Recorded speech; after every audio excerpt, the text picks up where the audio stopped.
പിതാവിന്റെയും പുത്രന്റെയും പരിശുദ്ധാത്മാവിന്റെയും നാമത്തിൽ ആമേൻ. ഇന്ന് സെപ്റ്റംബർ 2 ചൊവ്വാഴ്ച. നമുക്ക് അമ്മയോട് ചേർന്ന് പ്രാർത്ഥിക്കാം. അമ്മേ പരിശുദ്ധമ്മേ, അമ്മേ പരിശുദ്ധമേ, ദേവമാതാവേ, ദൈവമാതാവേ, കൃപാസനത്തിലൂടെ ഞങ്ങൾക്കും ഞങ്ങളുടെ ദേശത്തിനും അമ്മ മാധ്യസ്ഥം തേടി തന്ന എല്ലാ അനുഗ്രഹങ്ങൾക്കും കൃപകൾക്കും ഞങ്ങളിപ്പോൾ ഹൃദയം നിറഞ്ഞ നന്ദി പറയുന്നു.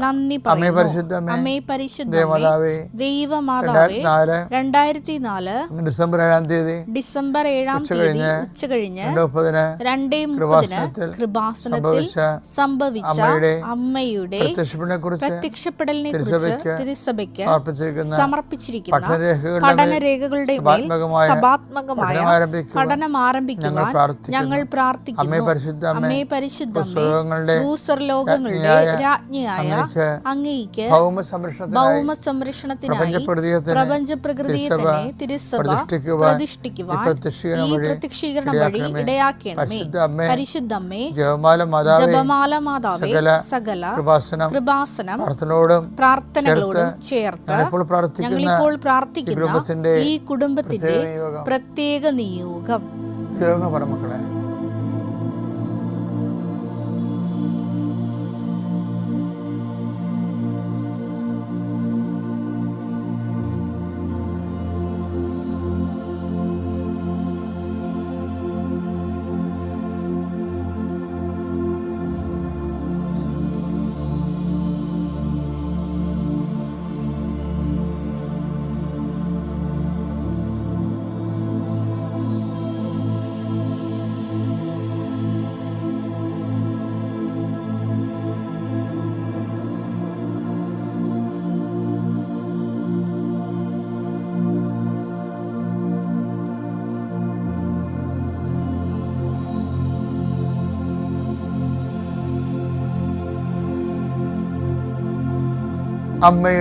അമ്മയുടെ പ്രത്യക്ഷീകരണത്തിന്റെ അനുഗ്രഹവേളയിൽ ഞങ്ങൾക്ക് സാധിച്ചു തരുവാൻ കനിയണമേ. വിശ്വാസ പ്രമാണം. സർവശക്തനായ പിതാവും ആകാശത്തിന്റെയും ഭൂമിയുടെയും സൃഷ്ടാവുമായ ദൈവത്തിൽ ഞാൻ വിശ്വസിക്കുന്നു.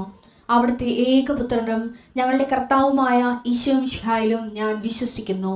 ഈ പുത്രൻ പരിശുദ്ധാത്മാവിനാൽ ഗർഭസ്ഥനായി കന്യകാമറിയത്തിൽ നിന്ന് പിറന്ന് പൊന്തിയോസ് പീലാത്തോസിന്റെ കാലത്ത് പീഡകൾ സഹിച്ച് കുരിശിൽ തറയ്ക്കപ്പെട്ട് മരിച്ച് അടക്കപ്പെട്ട് പാതാളങ്ങളിൽ ഇറങ്ങി മരിച്ചവരുടെ ഇടയിൽ നിന്ന് 3-ാം നാൾ ഉയർത്ത് സ്വർഗത്തിലേക്ക് എഴുന്നള്ളി സർവശക്തിയുള്ള പിതാവായ ദൈവത്തിന്റെ വലതുഭാഗത്തിരിക്കുന്നു. അവിടെ നിന്ന് ജീവിക്കുന്നവരെയും മരിച്ചവരെയും വിധിക്കുവാൻ വരുമെന്നും ഞാൻ വിശ്വസിക്കുന്നു. പരിശുദ്ധാത്മാവിലും ഞാൻ വിശ്വസിക്കുന്നു. വിശുദ്ധ കത്തോലിക്കാ സഭയിലും പുണ്യവാന്മാരുടെ ഐക്യത്തിലും പാപങ്ങളുടെ മോചനത്തിലും ശരീരത്തിന്റെ ഉയർപ്പിലും നിത്യമായ ജീവിതത്തിലും ഞാൻ വിശ്വസിക്കുന്നു. ആമേൻ. സ്വർഗ്ഗസ്ഥനായ ഞങ്ങളുടെ പിതാവേ, അങ്ങയുടെ നാമം പൂജിതമാകണമേ. അങ്ങയുടെ രാജ്യം വരണമേ. അങ്ങയുടെ തിരുമനസ് സ്വർഗത്തിലെ പോലെ ഭൂമിയിലുമാകണമേ. അന്നു വേണ്ടുന്ന ആഹാരം ഇന്ന് ഞങ്ങൾക്ക് തരണമേ. ഞങ്ങളോട് തെറ്റ് ചെയ്യുന്നവരോട് ഞങ്ങൾ ക്ഷമിക്കുന്നത് പോലെ ഞങ്ങളുടെ തെറ്റുകൾ ഞങ്ങളോടും ക്ഷമിക്കണമേ. ഞങ്ങളെ പ്രലോഭനത്തിൽ ഉൾപ്പെടുത്തരുതേ, തിന്മയിൽ ഞങ്ങൾ രക്ഷിക്കണമേ. ആമേൻ. നന്മ നിറഞ്ഞ മറിയമേ, സ്വസ്തി. കർത്താവ് അങ്ങയുടെ കൂടെ സ്ത്രീകളിൽ അങ്ങ് അനുഗ്രഹിക്കപ്പെട്ടവളാകുന്നു. അങ്ങയുടെ ഉദരത്തിൻ ഫലമായി ഈശോ അനുഗ്രഹിക്കപ്പെട്ടവനാകുന്നു. പരിശുദ്ധ മറിയമേ, തമ്പുരാന്റെ അമ്മേ, പാപികളായ ഞങ്ങൾക്ക് വേണ്ടി ഇപ്പോഴും ഞങ്ങളുടെ മരണസമയത്തും തമ്പുരാനോട് അപേക്ഷിക്കണമേ. ആമേൻ. കർത്താവേ, നിന്റെ ഉന്നതമായ നാമത്തെ സ്വസ്ഥം ചെയ്യുന്നു. നീ ഏത് ഭവനത്തിൽ പ്രവേശിക്കുമ്പോഴും ആ ഭവനത്തിന് സമാധാനം ആശംസിക്കാൻ അരളിച്ച കർത്താവേ, നിന്റെ നാമത്തിൽ ഈ പ്രാർത്ഥന കൂടുന്ന ലോകത്തിലുള്ള എല്ലാ രാജ്യങ്ങളിലുള്ള മക്കള് അവരുടെ ജീവിതാവസ്ഥകളുടെ മേലും അവരുടെ കുടുംബങ്ങളുടെ മേലും അവരുടെ ആശങ്കകളുടെ മേലും കർത്താവിൻ്റെ നാമത്തിൽ ഞാൻ ആശീർവദിക്കുന്നു. നിങ്ങൾ ശിരസ് നമിച്ചുകൊണ്ട് കൈകൾ കുപ്പിക്കൊണ്ട് ഈ ആശീർവാദം സ്വീകരിച്ചുകൊണ്ട് പരിശുദ്ധമ്മ ദേവാലയ കൃപാസ്ഥാനത്താരെ ജീവനുടെ പ്രത്യക്ഷപ്പെട്ട അമ്മയുടെ മണ്ണിൽ നിന്നുകൊണ്ടാണ് ഞാൻ നിങ്ങളെ ആശീർവദിക്കുന്നത്. അമ്മ നിങ്ങളുടെ കൂടെ ഉണ്ടാകുകയും അതുപോലെ തന്നെ സഞ്ചാരി മാതാവ് സമയത്തിൻ്റെ അധികാരി നിങ്ങളുടെ ഓരോ ശ്വാസങ്ങളിലും നിങ്ങൾ ചെയ്യേണ്ട, കർത്താവ് പറഞ്ഞു നീ ചെയ്യേണ്ട കാര്യങ്ങൾ നിന്റെ മുഖത്തൊക്കെ ഉപദേശിക്കുന്ന കർത്താവ് നീ പോകുന്നിടത്തല്ല നിന്റെ കൂടെ ഞാൻ ഉണ്ടായിരിക്കുന്നിടത്ത് കർത്താവിൻ്റെ വാഗ്ദാനപ്രകാരം പരിശുദ്ധ അമ്മ നിങ്ങളുടെ കൂടെ സഹചാരിയായി മാറുകയും നിങ്ങൾ ഇന്ന് പോകുന്ന വിഷയങ്ങളെല്ലാം കർത്താവ് ഏറ്റെടുക്കുകയും നിങ്ങൾ അനുഗ്രഹിക്കുകയും ചെയ്യട്ടെ. പരീക്ഷ എഴുതുന്ന കുഞ്ഞുങ്ങൾ, ജോലിക്ക് പോകുന്ന മത്സ്യത്തൊഴിലാളികൾ, കർഷക തൊഴിലാളികൾ, ഉദ്യോഗസ്ഥർ, അതുപോലെ തന്നെ ഉദ്യോഗാർത്ഥികൾ, ജോലി അന്വേഷിച്ച് പോകുന്നവർ, ഇൻ്റർവ്യൂവിന് പോകുന്നവർ, ടെസ്റ്റിന് പോകുന്നവർ, പരീക്ഷയ്ക്ക് പോകുന്നവർ, ഓരോരോ ചെറുകിട ജോലികൾ ചെയ്തു പോകുന്നവർ, കർത്താവെ പുതിയ പുതിയ സാമ്പത്തിക ക്രമങ്ങൾ വരുമ്പോൾ ആൾക്കാർക്ക് ഞെരുങ്ങുന്നവർ, ജോലി നഷ്ടപ്പെടാൻ പോകുന്നവർ, വിസ നഷ്ടപ്പെടാൻ പോകുന്നവർ, വിസ പുതുക്കി കിട്ടാൻ വേണ്ടി പ്രാർത്ഥിക്കുന്നവർ, അങ്ങനെ എല്ലാ മക്കളും എന്തിനെല്ലാം വേണ്ടി മക്കൾ പ്രാർത്ഥിക്കുന്നു അവിടെ എല്ലാം ദൈവത്തിൻ്റെ കരുണ മാതാവിൻ്റെ മധ്യസ്ഥത്തിൽ യേശുക്രിസ്തു നാമത്തിന് പൊതിഞ്ഞു നിൽക്കട്ടെ. പീസസ് വിട്ട് ഫോർ ഗ്രേസ്. നമ്മൾ വളരെ പ്രഗ്മാറ്റിക്കായിട്ട് യൂട്ടിലിറ്റേറിയൻ എന്ന് വെച്ച് കഴിഞ്ഞാൽ ഒരാളിൽ നിന്നുണ്ടാകുന്ന പ്രയോജനത്തിൻ്റെ അക്കത്തൂക്കങ്ങൾ അനുസരിച്ചുകൊണ്ട് അത് ആനുപാതികമായിട്ട് ദൈവം അവനോട് ഇൻട്രാക്ട് ചെയ്യുന്ന വളരെ കർക്കശമായ ചില നിലപാടുകൾ ദൈവഭാഗത്തു നിന്നുണ്ടാകും. അതാണ് നമ്മൾ പറയണത്. 25-ാം അധ്യായം 30-ാമത്തെ വാക്യം. പ്രയോജനമില്ലാത്ത ആ ഭൃത്യനെ പുറത്ത് അന്ധകാരത്തിലേക്ക് തള്ളിക്കളയുക. അവിടെ വിലാപവും പല്ലുകടിയുമായിരിക്കും. നരകമായിരിക്കും എന്നാ പറയണേ. ചുരുങ്ങിയ ഭാഷ, മിതമായ ഭാഷ പറഞ്ഞാൽ നരകമായിരിക്കും എന്നാണ് മടിയന്മാർക്ക് പറഞ്ഞിരിക്കുന്നത്.